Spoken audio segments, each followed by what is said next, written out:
The maid goes into labor in the middle of the street, and the millionaire helps her. The day Lila Matthews lost her job began like any other in the city of Boston. Autumn painted the streets in golden hues, but she barely noticed the seasonal beauty as she climbed the stairs of the imposing corporation's enterprises building, where she had worked as a financial assistant for 3 years. Her 8-month pregnant body made every step a calculated challenge. "Miss Matthews, please report to Human Resources immediately." The metallic voice from the intercom cut through the silence of her small office, making her heart race. She knew that tone. It was the same one used when other employees were dismissed. With trembling hands, Lila instinctively organized her desk, as if that small act of order could bring some control to the situation that was unfolding. The baby in her womb moved, responding to her growing anxiety. "Calm down, little one," she whispered, stroking her protruding belly. "It's going to be all right." In the HR department, Margaret Collins, the human resources manager, was waiting for her with a grave expression and a red folder on her desk. "Please sit down," she said, gesturing to the empty chair. "Lila, irregularities have been identified in some financial transactions processed through your terminal." Margaret paused, studying the young pregnant woman's reaction. The amount started out small, but over the last few months, they've added up to a considerable sum. The blood ran cold in Lila's veins. "There must be some mistake." Her voice came out shaky. "I've never—" "The evidence is conclusive," Margaret interrupted her, sliding some documents across the table. "Your access was used to divert funds to an unauthorized account. The company has no choice but to terminate your contract immediately and refer the case for criminal investigation." The world seemed to slow down around Lila. She knew about those transactions. She had noticed discrepancies weeks ago and alerted her supervisor, Richard Palmer. He had assured her that he would personally investigate the matter. "But I reported these irregularities to Richard," Lila protested, her voice breaking with emotion. "He said he would take care of it." "Mr. Palmer has no record of any report from you on this matter," Margaret replied coldly. "Please collect your belongings. The security guard will escort you to your desk." An hour later, Lila was walking through the streets of Boston, carrying a box containing the few items from her desk. Tears blurred her vision as she tried to process what had happened. 8 months pregnant, no job, no references, and now with a theft charge hanging over her head. That's when the first contraction hit her. Lila stopped, leaning against a nearby wall. "Not yet, baby," she muttered, taking a deep breath. But her body had other plans. The second contraction came harder, causing her to drop the box containing her belongings. Alexander Beckett was driving his Aston Martin down Washington Street when he noticed the pregnant woman clearly in distress. Something in her posture, a mixture of dignity and desperation, made him stop the car. In his 40 years of life, building a financial empire, he rarely allowed himself unplanned distractions. "Are you all right?" he asked, approaching cautiously. Lila looked up, finding worried blue eyes and a face marked by lines of expression that suggested both authority and compassion. I think my baby is coming," she managed to say between controlled breaths. Without hesitation, Alexander picked up the fallen box and gently guided Lila to her car. "I'm taking her to Massachusetts General. It's the closest to here." During the journey, between increasingly frequent contractions, fragments of Lila's story escaped between her labored breaths. Alexander listened intently, his keen business mind detecting inconsistencies in the narrative of her dismissal. "Corporations enterprises?" he asked, his tone changing subtly. "Palmer? Richard Palmer?" "Yes," Lila replied, surprised. "Do you know him?"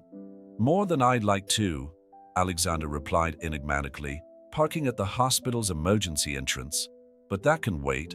We'll take care of you and the baby first." In the hours that followed, Alexander stayed at the hospital, surprising himself with his own decision to stay. There was something about Lila's story that intrigued him both professionally and on a more personal level that he wasn't yet ready to examine. While she was being taken to the delivery room, Alexander made a phone call. "Marcus, I need you to investigate some transactions at Corporations Enterprises. Focus on Richard Palmer's activities over the last 6 months. And yes, it's urgent." Putting the phone away, Alexander gazed out at the city through the hospital window. As chairman of the board of one of the country's largest auditing firms, he was well aware of the signs of corporate fraud. The pattern described by Lila was familiar: small deviations gradually growing, a junior employee being used as a scapegoat. A muffled scream from the delivery room brought him back to the present moment. Alexander realized that, for the first time in years, his instincts were taking him beyond numbers and corporate strategies. There was something else at play here, something that made his heart, for so long focused only on professional achievements, beat to a different rhythm. The sound of a baby crying echoed down the corridor, and Alexander felt an involuntary smile form on his lips. This was just the beginning of a story that would change not only Lila's life, but his own, in ways he couldn't yet imagine. As the first rays of the morning sun penetrated through the window of the hospital room, Lila gazed at her newborn daughter sleeping peacefully in the crib next to her bed. Emma, as she had decided to call her, had been born healthy and strong, despite the tumultuous circumstances that had preceded her birth. Alexander Beckett remained in hospital, although he had retired to the waiting area during the night. His phone kept vibrating with messages from his investigation team, who were working tirelessly to unravel the mystery behind Lila's dismissal. "Mr. Beckett?" A nurse's soft voice brought him out of his thoughts. "Miss Matthews is awake and asking for you." Alexander adjusted his tie, an automatic gesture that betrayed his meticulous nature, and headed down the corridor. As he entered the room, he was greeted by Lila's exhausted but grateful gaze. "You stayed," she said, her voice still hoarse from the exertion of childbirth. "I promised I'd help," he replied, moving closer to the crib to look at Emma.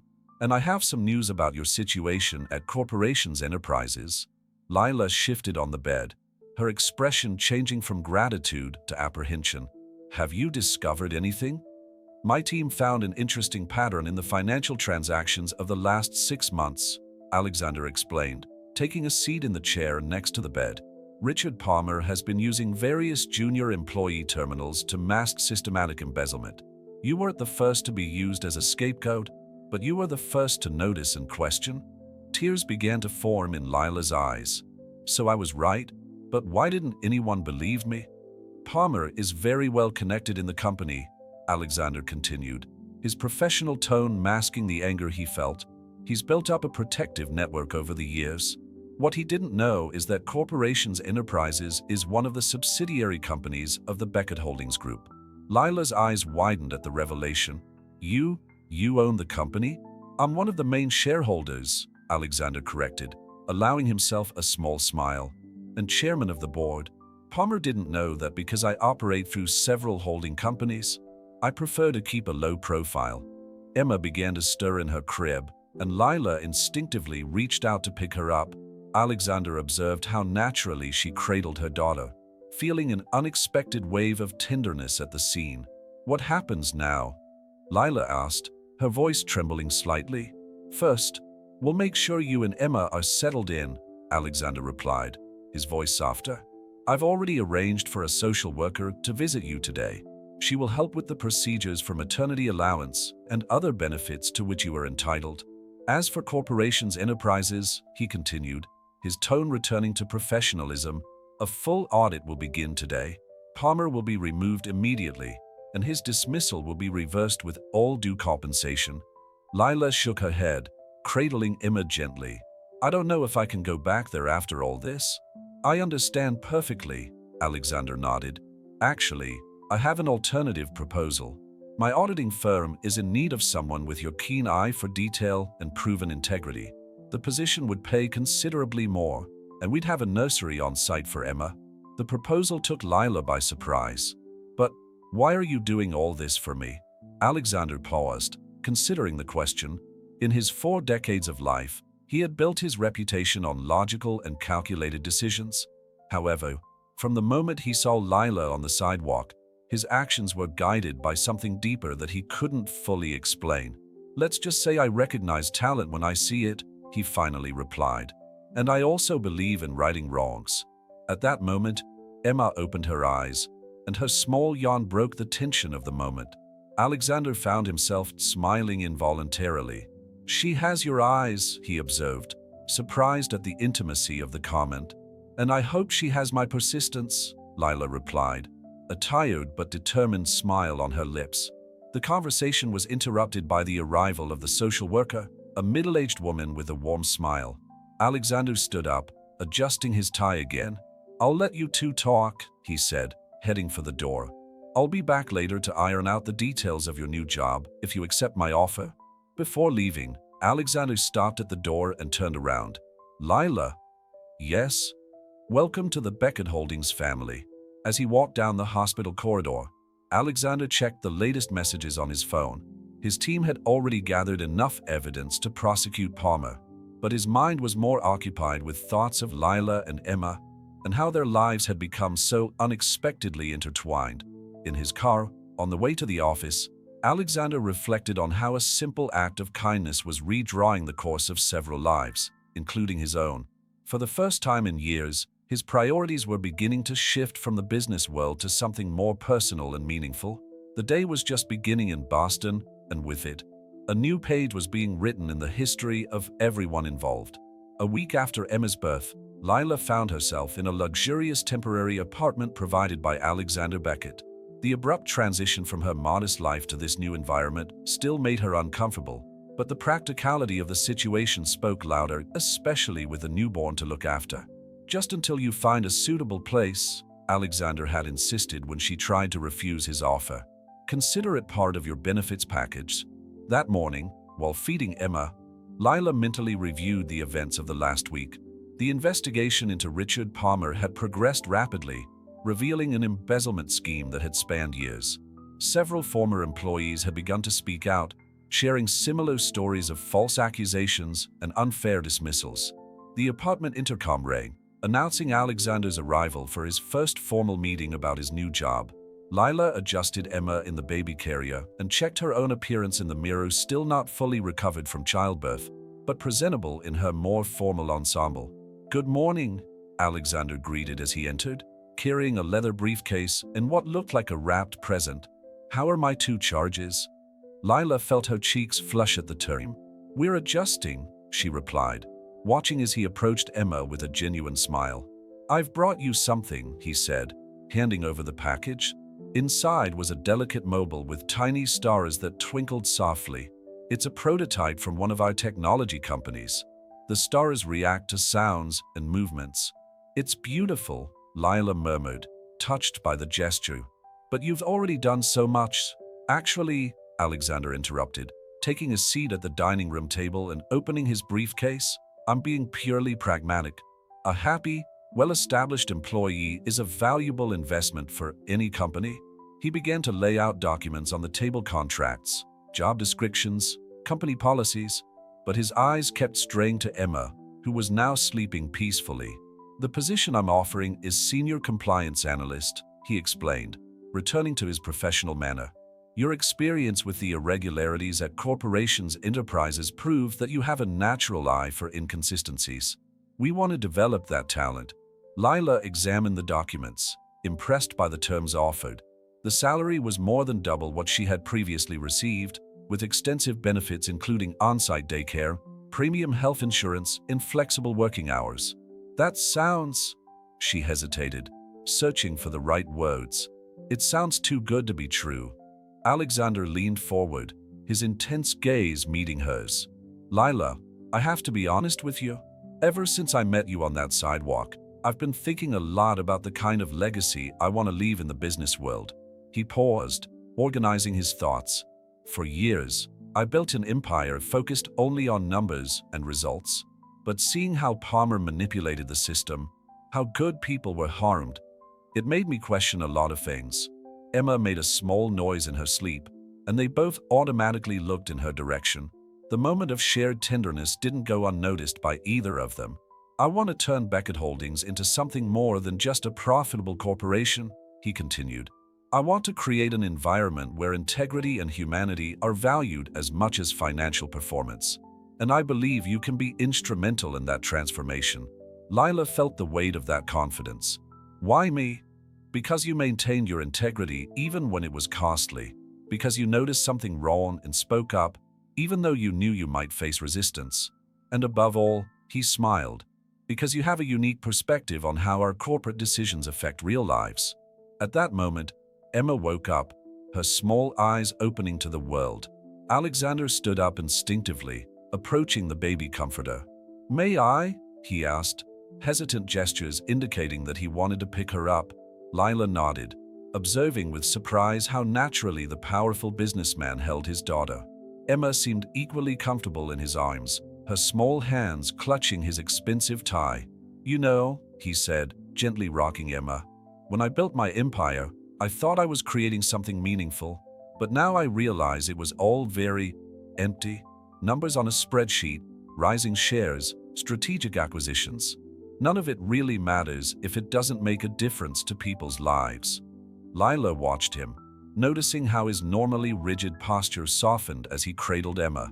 It was as if a mask was slowly coming off, revealing a very different man from the ruthless executive his reputation suggested. "I'll take the job," she finally said, "but on one condition." Alexander raised an eyebrow, curious. "And what would that be?" "That you promise to always be as honest with me as you are now," Lila replied. "I don't want to be just another corporate charity project." A genuine smile lit up Alexander's face. "Believe me, Lila, you'll never be just another project to me." The moment was interrupted by Emma crying, signaling that she was hungry. Alexander gently handed her back to Lila, their hands touching briefly during the transfer. "We start on Monday," he said, collecting her documents. "Take these days to settle in and rest." "And Lila?" "Yes. Thank you for trusting me." After he left, Lila fed Emma while she watched the city from the apartment window. The mobile of stars twinkled softly above them, like a silent promise of better days to come. In his office, Alexander found it hard to concentrate on his work. His thoughts kept returning to Lila and Emma, and how two people he barely knew had managed to penetrate so deeply the barriers he had spent decades building. The transformation was just beginning, not only for Lila and her new life, but also for Alexander Beckett and the empire he had built. And, perhaps for the first time, he was genuinely looking forward to seeing where this journey would take him. 2 weeks after taking up her new position at Beckett Holdings, Lila began to establish a routine. Every morning, she dropped Emma off at the building's corporate nursery before heading upstairs to her office in the compliance department. The transition was going smoother than she had expected, mainly thanks to Alexander's discreet but constant support. That particular morning, while reviewing financial reports for irregularities similar to those she had found at corporations' enterprises, Lila noticed a familiar pattern. The transactions, although different in nature, bore the same subtle signature she had detected in Palmer's schemes. "Ms. Matthews?" Her assistant's voice interrupted her thoughts. "Mr. Beckett would like to see you in his office." Alexander's office occupied the entire top floor of the building, with a panoramic view of Boston. When Lila entered, she found him in a heated discussion on the phone. "I don't care how long he worked for the family, Marcus. If there's evidence, I want a full investigation." Alexander noticed her presence and gestured for her to come in. "We need to talk later." "Yes, keep me informed." "Sorry to interrupt," Lila began, but Alexander stopped her with a gesture. "Actually, your timing is perfect," he said, indicating a chair. "We've just discovered that Palmer wasn't acting alone. Apparently, he had connections with other executives in several of our companies." Lila nodded, not entirely surprised. "I found something in the reports this morning that might be related," she said, holding out her briefcase. "The pattern is similar, but more sophisticated." Alexander examined the documents, his face hardening as he read. "This goes deeper than we imagined," he muttered. "Some of these names are people I've known for decades, people I've trusted." His voice faltered slightly, and Lila sensed a vulnerability she had never seen before in the powerful businessman. "How's Emma?" he asked abruptly, changing the subject. "Fine," Lila replied, surprised by the question. "The nursery is wonderful. She seems to love it." "Good." Alexander stood up, walking over to the window. "You know, when my parents passed away 5 years ago, I inherited not only the company, but also their business vision. They believed in building lasting relationships, in trusting people." He paused, his silhouette jagged against the city skyline. "Now I find that this trust has been betrayed time and time again." Lila felt the weight of that revelation. Not everyone is Palmer, she said softly. Some people still deserve trust. Alexander turned to face her, a sad smile on his lips. Like you? Like anyone who proves their worth through actions. Not just words, she replied, holding his gaze. The moment was interrupted by Lila's phone. It was the nursery. Emma had a fever? Go, Alexander said immediately, noticing her worried expression. We can continue this discussion later. In the elevator, going down to the nursery, Lila reflected on the vulnerability Alexander had shown. It was as if the recent discoveries had cracked an armor carefully built up over the years.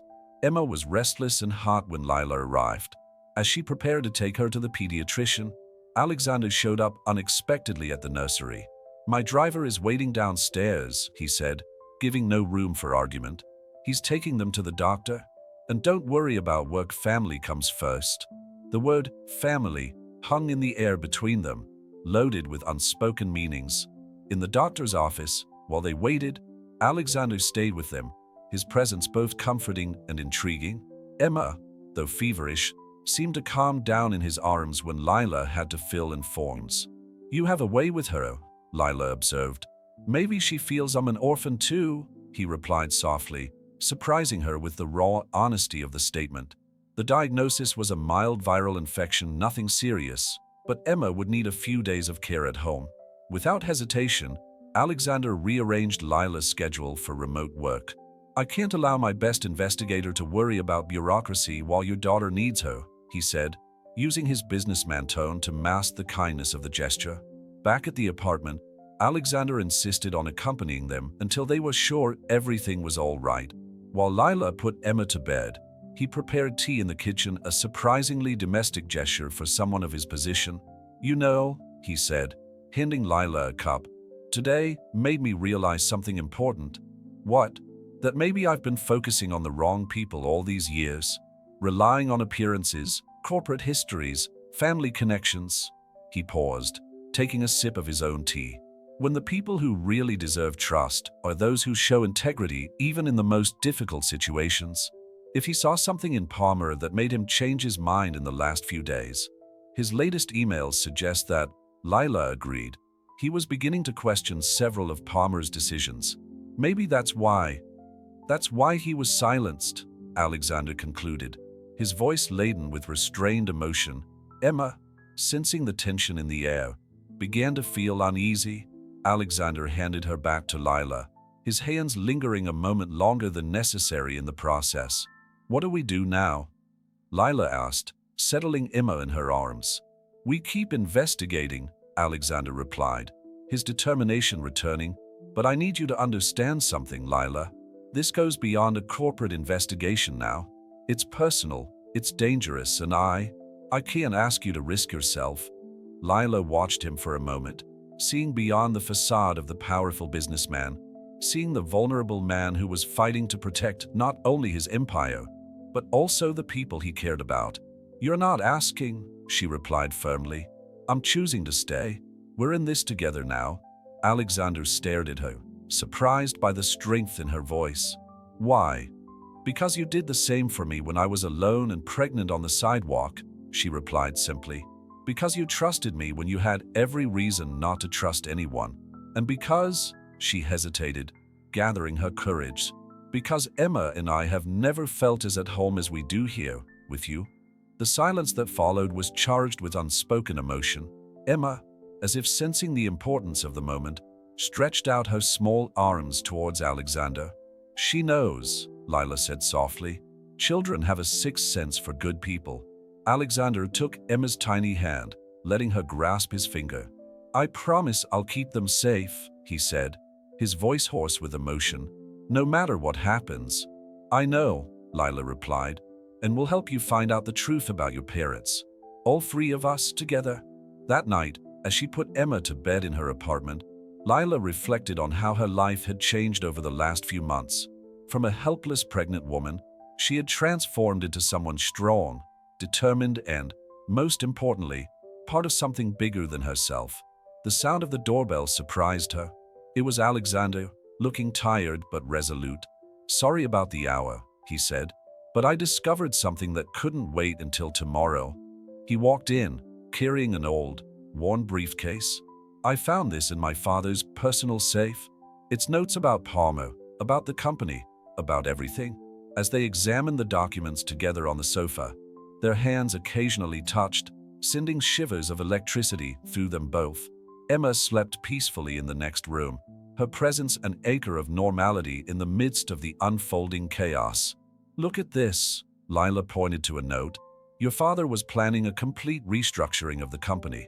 He was going to expose everything. And now it's up to us to finish what he started," Alexander said, his hand finding hers on the documents. This time, neither of them moved away. The moment was interrupted by the sound of Alexander's cell phone, yet another discovery by Marcus. But even as he answered the call, his fingers remained intertwined with Lila's, as if that simple contact was a silent promise that, no matter what they discovered, they would face it together. The truth about the Beckett family was beginning to emerge from the shadows, and with it, feelings that neither Lila nor Alexander could ignore any longer. Theodore Beckett's legacy had brought them together in unexpected ways, and now it was up to them to decide what kind of legacy they would build together. The morning in Boston dawned with a dense fog, reflecting the heavy atmosphere that hung over Alexander Beckett's office. The previous night's discoveries about the connection between his father and Palmer had left a visible mark on his normally impassive countenance. Lila arrived early, Emma asleep in her baby carriage. She found Alexander leaning over his father's papers, his tie loosened and his hair disheveled, suggesting a sleepless night. "You've been here all night," she noted. It wasn't a question. "I couldn't sleep," he replied, raising his eyes. "Every page I read reveals more layers of this conspiracy. My father, he was trying to protect something bigger than the company." Lila put Emma's baby carriage by the window and approached the table. "What did you find?"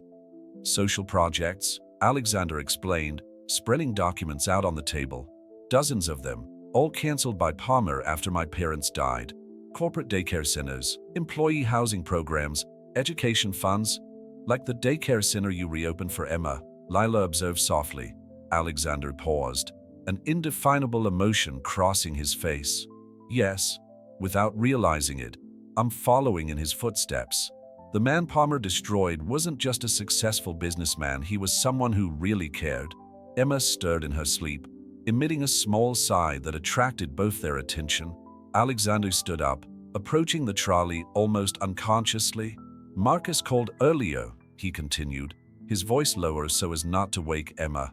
"They found records of meetings between Palmer and some foreign investors in the weeks before the accident.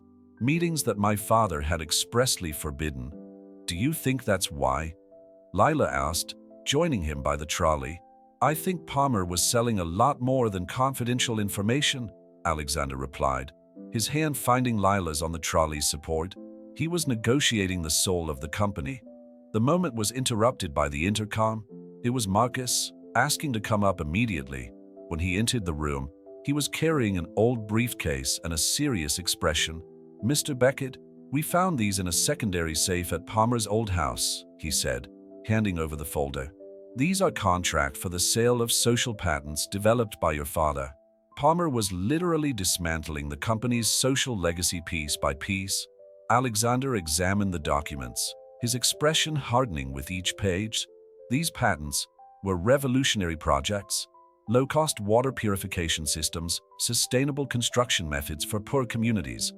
And they were all sold for a fraction of their real value, Marcus added. The money never reached the company's coffers. Lila, who had approached to examine the documents, felt her heart squeeze. "Theodore Beckett wasn't just building a company," she said softly. "He was trying to change the world. And Palmer killed him for it," Alexander concluded, his voice charged with a restrained anger that made Marcus recoil instinctively. Emma chose that moment to wake up, her small sounds breaking the tension in the room. Alexander immediately softened his expression, turning to the trolley. "May I?" he asked Lila, who nodded. As he picked Emma up, Lila noticed something on the documents that had escaped the others. "Alexander, look at this." She pointed to a marginal note. "Your father kept duplicate records of all the patents. Somewhere, There's a backup copy of all his work. Marcus approached, interested. That would explain why Palmer still kept tabs on certain Beckett family properties, even years after the accident. He's looking for the records, Alexander concluded, cradling Emma distractedly. There are still buyers interested in those patents. And now they know we're investigating, Lila added, the concern evident in her voice. Alexander looked at Emma in his arms, then at Lila, a decision forming in his eyes. Marcus, I want reinforced security for Lila and Emma. 24 hours a day. Alexander, Lila began to protest. It's non-negotiable, he interrupted her gently. Palmer has already taken my family once. I won't let it happen again. The weight of that statement hung in the air between them. Marcus discreetly withdrew, leaving them alone with the meaning of those words. Are we your family now? Lila asked softly, her voice trembling slightly. Alexander looked at Emma, who was playing happily with her tie, then at Lila. You're more than that, he replied. You're my chance to do things the right way, to honor my father's true legacy. Lila moved closer, touching his face gently. Then let's do it together. Find the records, expose Palmer, restore your father's work. It's dangerous, he warned. Although he didn't move away from her touch. Life is dangerous, she replied with a small smile. But some things are worth the risk. Emma let out a little laugh, as if to agree, making them both smile. For a moment, they looked like a normal family, not a powerful businessman and a wronged ex-employee investigating a deadly conspiracy.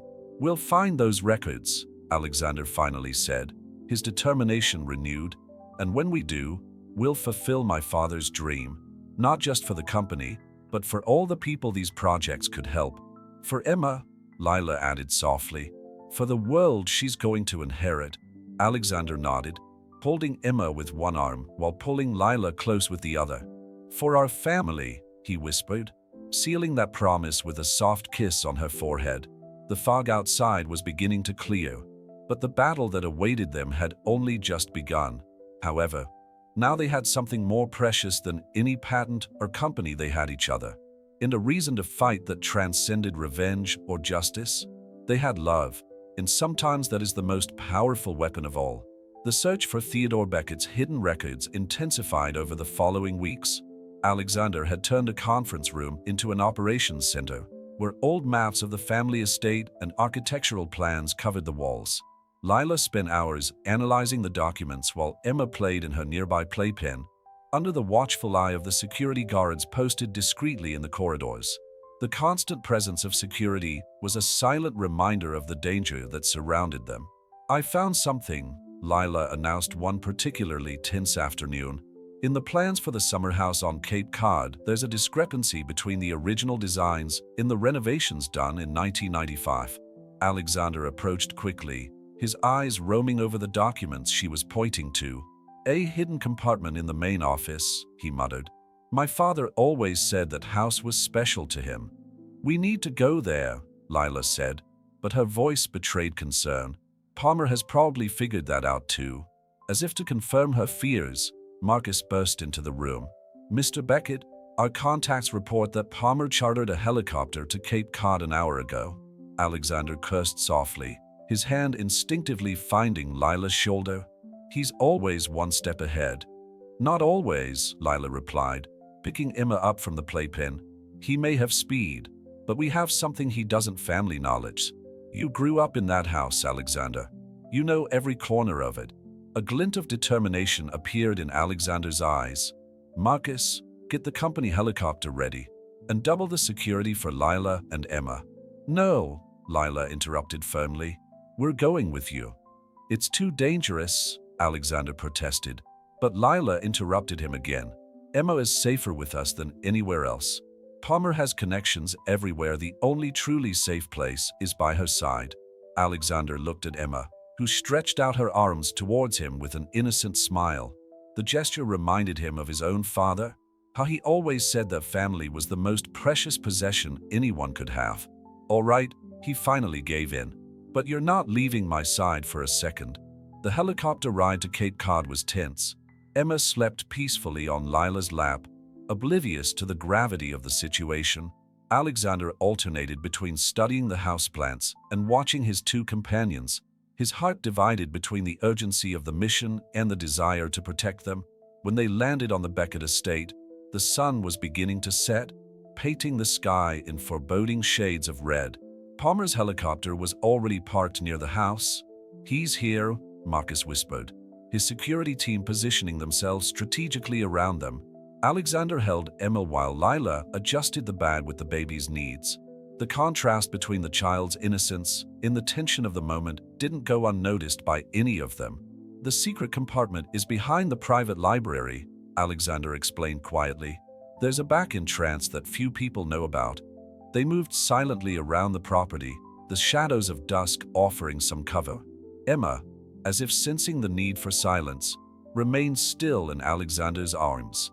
As they reached the secret entrance, they heard voices coming from inside the house. Palmer was not alone. "Keep looking," his voice echoed authoritatively. "Those records have to be here somewhere." Alexander handed Emma gently to Lila. "Stay here with Marcus," he whispered. "I'm going to—" "No," Lila grabbed his arm. "Together, remember?" At that moment, Emma let out a small whisper, drawing everyone's attention. The sound, although soft, was enough to alert the men inside the house. "There's someone out there," an unknown voice shouted. The following events unfolded in a matter of seconds. Marcus and his team moved to protect Lila and Emma, while Alexander advanced into the house. Palmer and his men emerged from the library, weapons in hand. "Ah, Alexander," Palmer smiled, but his eyes remained cold. "It took longer than I expected for you to discover this place." "It's over, Palmer," Alexander replied, his voice laden with authority. "We know everything about the detour, about the patents, about my parents." "Your parents were idealistic fools," Palmer spat the words. "They wanted to waste millions on social projects when we could have been multiplying our profits. They wanted to make a difference in the world," Alexander retorted. "Something you would never understand." The sound of Emma crying cut through the tension of the moment. Palmer looked in the direction of the sound, a cruel smile forming on his lips. "I brought the whole family, I see.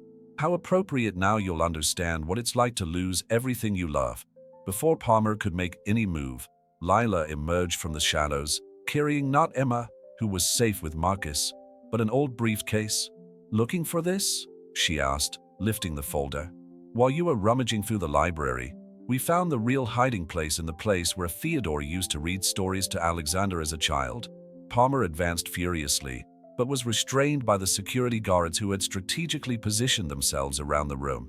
"It's over," Alexander repeated, more firmly this time. "The police are on their way, and we have all the evidence we need, both of your old crimes and your new ones." As Palmer was taken into custody, Alexander turned to Lila and Emma, who had stopped crying and was now watching everything with curious eyes. "How did you know?" he asked softly.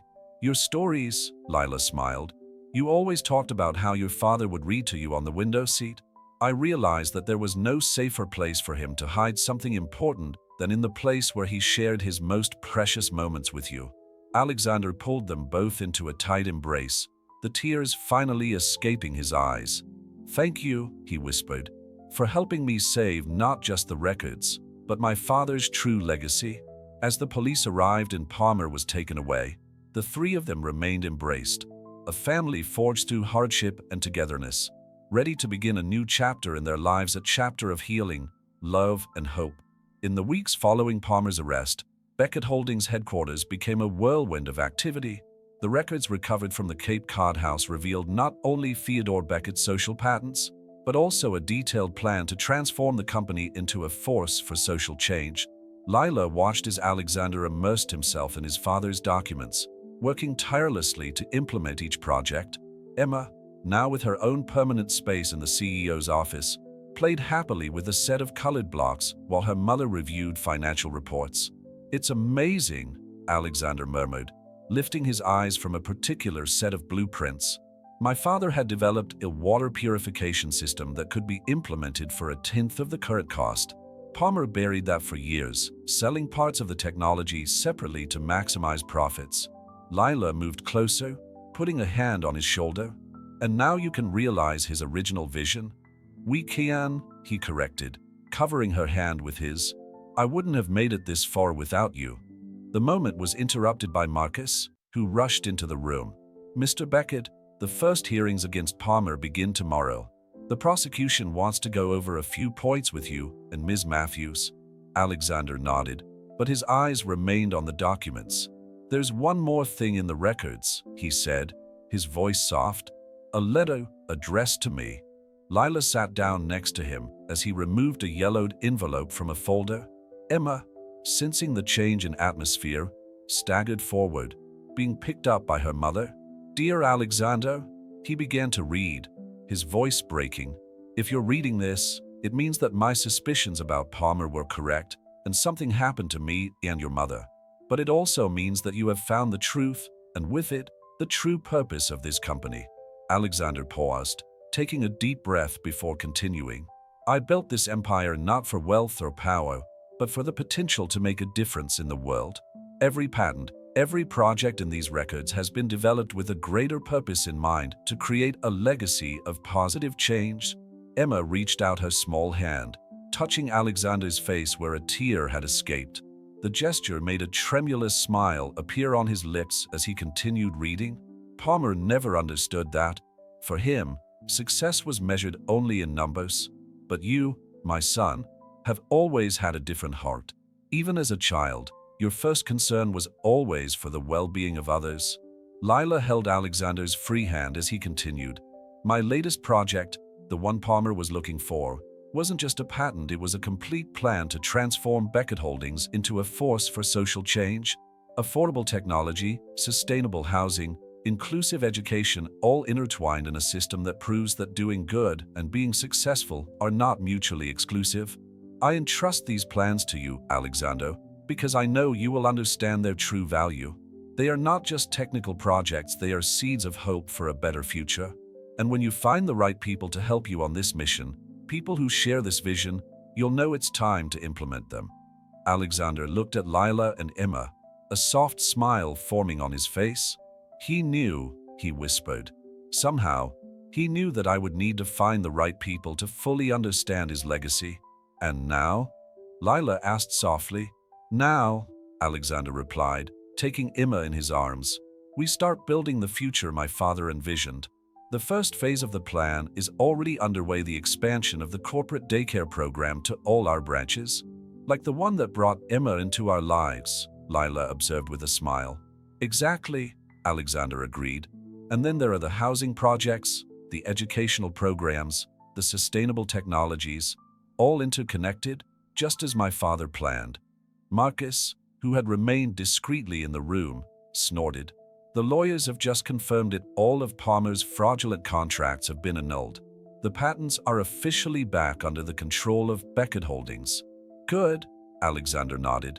"Schedule a board meeting for tomorrow after the hearing. It's time to introduce the company's new management." As Marcus left, Alexander turned to Lila. "You still haven't given me an answer, you know? About whether you agree to be Beckett Holdings' new director of social responsibility," he replied. "No one understands my father's vision better than you." Lila looked at Emma, who had fallen asleep on Alexander's lap, and then at the documents scattered on the table, projects that could change thousands of lives for the better. "On one condition," she replied with a smile. "What?" "That you finally take me out to dinner," she said softly. "Not as boss and employee, not as research partners, but as family," he added, leaning in to kiss her softly. Emma wriggled between them, letting out a small, contented sigh in her sleep, as if approving of the moment. "I think that's a yes," Alexander smiled. Outside, the sun was setting over Boston, painting the sky with hopeful hues. In the CEO's office of Beckett Holdings, an unlikely family was coming together, ready to transform not only their own lives, but the world around them, just as Theodore Beckett had dreamed. A year after Palmer's arrest, Beckett Holdings' headquarters had been transformed. The main atrium, once stark and impersonal, now housed a permanent exhibition of Theodore Beckett's social projects, each panel telling the story of a life transformed through his vision. It was a special morning, the official opening of the first Theodore Beckett Social Innovation Center, a complex that brought together a model nursery school, a vocational training center, and an incubator for sustainable projects. Alexander was adjusting his tie in front of the mirror in his office, while Emma, now almost 2, was playing with her blocks on the carpet. "Daddy," she called, raising her arms to be picked up. Alexander smiled as he heard the word that still made his heart melt. Since marrying Lila 6 months ago, Emma had completely adopted him as her father. "Are you nervous?" Lila asked, entering the office. Her navy blue dress matched Alexander's suit perfectly, a deliberate choice to symbolize the union of their personal and professional lives. "A little," he admitted, settling Emma in his arms. "It's the first time we've publicly presented all my father's projects. I want to do justice to his legacy." "You're already doing it," Lila replied, reaching up to fix his tie. "Look around you in 1 year. We've turned Beckett Holdings into exactly what your father dreamed of, a company that thrives not only financially, but also in social impact." Alexander gently kissed his wife's forehead, while Emma played with his tie. The tender family moment was interrupted by Marcus, who rushed into the office. "Mr. Beckett, the guests are arriving, and there's a special surprise waiting in the auditorium." Descending to the event, Alexander carried Emma while Lila coordinated the last details with the team. The auditorium was packed executives, press, beneficiaries of the social projects, and, to his surprise, familiar faces he hadn't expected to see. "That's them," Lila whispered, shaking his hand. "All the ex-employees Palmer has harmed over the years. We've managed to locate every one of them." Alexander looked at the faces in the crowd, people who, like Lila, had been wrongly accused and fired by Palmer. Now, many of them had been reintegrated into the company in key positions, bringing with them experience and a deep understanding of the importance of integrity in business.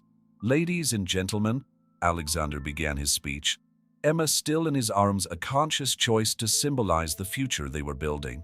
"A year ago, we discovered that the true value of a company is not measured only by its profits, but by the positive impact it can have on the world." As he spoke, images of the projects implemented were projected onto the screens. Communities with access to clean water through the purification technology developed by Theodore, families benefiting from sustainable housing programs, young people transforming their lives through training centers. "My father, Theodore Beckett, wasn't just a visionary businessman," Alexander continued, his voice charged with emotion. "He was a man who believed that success in business and social responsibility not only can, but must go hand in hand." Lila joined him on stage, bringing with her a surprise. The original folder where Theodore had kept his projects, now restored and preserved as a symbol of the beginning of this transformation. "Today," she said, "we're not just inaugurating a social innovation center. We're celebrating a new model of doing business, one that proves that compassion and competence, profit and purpose, can not only coexist, but strengthen each other." Emma, sensing the solemn moment, remained surprisingly quiet in her father's arms, her curious eyes scanning the crowd. Alexander couldn't help thinking about how his life had changed completely since the day he met Lila on the sidewalk. "The Theodore Beckett Center for Social Innovation," he said, "will be the first of many, not just in the United States, but in every country where Beckett Holdings operates. Each center will be a beacon of hope and transformation, just as my father dreamed." After the speech, while the guests explored the center's facilities, Alexander found a quiet moment with his family in a corner of the newly opened garden. Emma was running among the flowers, her crystalline laughter echoing in the morning air. "Your father would be proud," Lila said softly, entwining her fingers with his. "Not just for the projects, but for the man you've become." Alexander watched his daughter play, thinking about how a series of seemingly tragic events had led to something so beautiful. "You know what's funny?" he reflected. "Palmer tried to destroy my father's legacy, but ended up being the catalyst for its full realization. And for our family," Lila added, her free hand resting gently on her belly, where the newest member of the Beckett family was growing. Emma ran back to them, carrying a flower she had picked. "For you, Mommy," she said proudly, handing her little find to Lila. Alexander embraced his too soon-to-be 3 reasons for living, feeling a peace he had never imagined possible in the dark days after his parents' death. Theodore Beckett's legacy was alive not only in the social projects and changed lives, but also in the love that had blossomed from the ashes of tragedy. As the sun rose in the Boston sky, illuminating the new center for social innovation, Alexander knew he was exactly where he was supposed to be. The empire he had inherited was no longer just a conglomerate of companies, it was an instrument of positive change in the world, guided by love, integrity, and purpose. And by his side, he had the family that fate had given him. Lila, his moral compass and partner in every way. Emma, his joy and daily reminder of what really matters. And the baby on the way, a symbol that the future always brings new possibilities for love and growth.